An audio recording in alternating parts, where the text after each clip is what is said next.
dalykų, kad Imanuelis dabar man tiesiog yra kaip draugas ir aš net nežiūriu į jį dabar kaip į kažkokį labai tokį nepaprastai didelį žmogų. Taip, jis yra labai didelis, bet jis visą gyvenimą tam ir paskyrė. Ir jisai visą gyvenimą praktiškai iš tikrųjų tik tai tuo ir užsiėmė ir kažkaip ir pasiekė dėl to tų aukštumų. Tai jis mums tą ir duoda, tai ir labai smagu, gali kažkaip tai ir pats savaime tada kažką tai atrasti.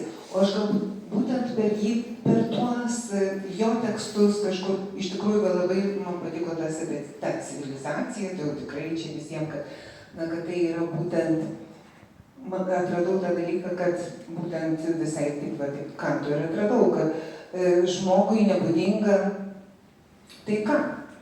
Kad žmogus, iš prigimties yra kariaujanti būtybė, kaip pagalvoju, taip ir yra. Ir visi juk mes, tai ta visa gyvoji, visa gyvastis, tai ištisai kažką praryja, kažkaip kariauja. Ir tik tai būtent ta civilizacija, tai mus ir daro gal dieviškesniais, gal būtent žmogiškesniais, tais tikraisiais.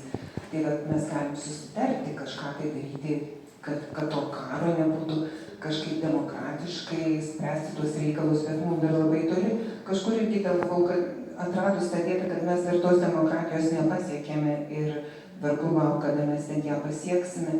Ir būtent esame dar tokiam labai žemam išsivystymo lygyje.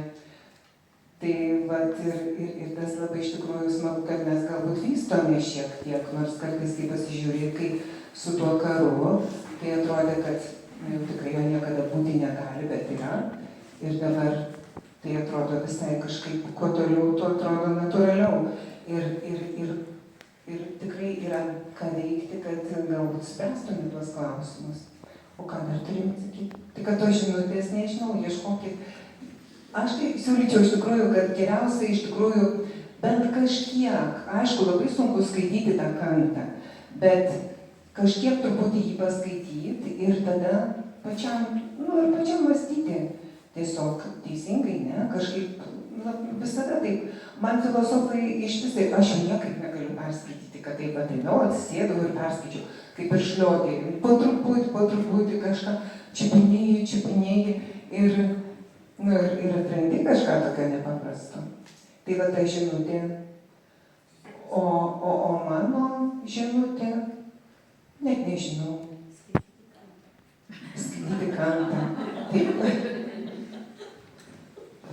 Gerbiama Nijolė, nors jūs ir sakote, kad tokio tikslo neturėjote ar ne kažką konkrečiai perteikti, kad pirmiausia yra svarbu atrasti pačiam savo, ką tu darai, kodėl tau yra tai svarbu ir kuo svarbu. Bet štai taip visai netikėtai atsakydama, jūs pasakėte labai daug ir pasakėte labai svarbią frazę, kad Imanuelis Kantas gali būti draugas. Kiekvienam, kuris skaito jo veikalus, kuris skaito knygas parašytas apie jį, kuris jo domisi. Ir man atrodo, kad jeigu mes jau taip apibendrintumėm jūsų atsakymą ir reikėtų užrašyti tokią vieną vienintelę tezę, tai toji tezė Imanuelis Kantas draugas būtų tikrai toks labai svarus atsakymas ir svarus ir konkretus kartu. Ir dabar klausydama jūsų atsakymo, aš nejučia mintimis nuklydau į mūsų vizitą į Vilnių, į Lietuvos nacionalinę Martyno Mažvydo biblioteką, kur mes kalbėjome apie gerbiamos Jūratės Sučylaitės romaną Imanuelio kelias, pristatėme jį ir iš tikrųjų išsiplėtojo tokia įdomi diskusija. Mes ją kartu palėtėme ir su gerbiamu Arvydu Juozaičiu. Kodėl apskritai reikia ir ar reikia grožinės literatūros kūrinių apie Imanuelį Kantą. Tai aš norėčiau, kad mes dabar tą temą šiek tiek ir paplėtotume, bet tik tai tą klausimą pasukčiau truputėlį kitų kampų. Ir skambėtų jisai taip, ar iš grožinės literatūros kūrinių mes galime pažinti tokias asmenybės kaip Imanuelis Kantas. Ir tas klausimas pirmiausia adresuotas yra gerbiamai Jovitai Saulėnienei. Žinot, pasiklausius Loretos, norisi priminti Nijolės sakinį, kai šmėsteli moters paveikslas, draugų nėra. Apie draugystę. O Nijolės pasiklausius, aš pagalvojau, kad tiesiog sveika gyventi su didžiu žmogumi. Ir kaip tu su juo gyvensi, ar tu rašysi apie jį, ar tu kalbėsi, ar tu jį patys skaitysi, tiesiog sveika yra. O šiaip yra, manau, kad jeigu pažiūrėtume į literatūrą, matyt, pirmiausia pasakytume taip, kad rašytojas tai yra magas, jo kūrybos šaltinis tai yra tos vandenyno gelmės, kurioje jis randa labai daug ir tokio randa, kad jis perteikia žmonijai, kad ji būtų sveikesnė, geresnė, žmoniškesnė. Ir atsakant, ir labiau, kad man yra nepaprastai įdomus aspektas, kad va tokio pobūdžio literatūra, ypač kalbu apie siluetų seriją, pasirodo, jinai yra skirta intelektualams. Be galo įdomi mintis, kai skaitai teorijoje. O šiaip aš manau, kad gyvenimas yra toks neapibrėžiamas ir ta literatūra yra sunkiai apibūdinama, kad viskas, ką apie jį gražiai pasakai, nebijau to žodžio, gražiai turėdama kaip filosofinę sąvoką, grožis turbūt yra svarbiausias dalykas, svarbiausia filosofinė sąvoka yra. Ir kada tu pasižiūri, tu visai iškeli šitą žmogų.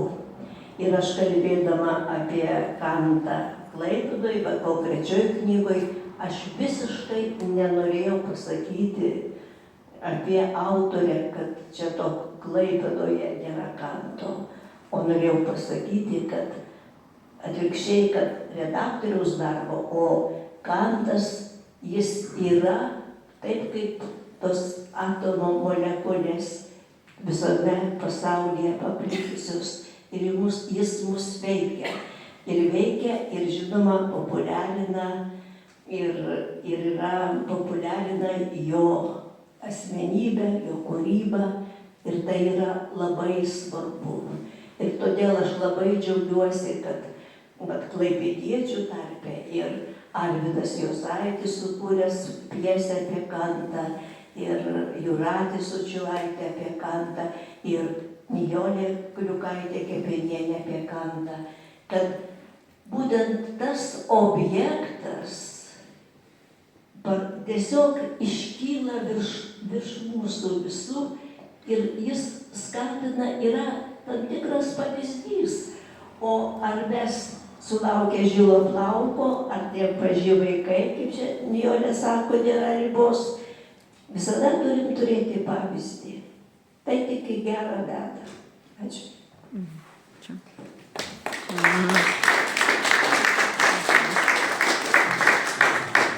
Labai teisingas pastebėjimas jūsų, gerbiamai.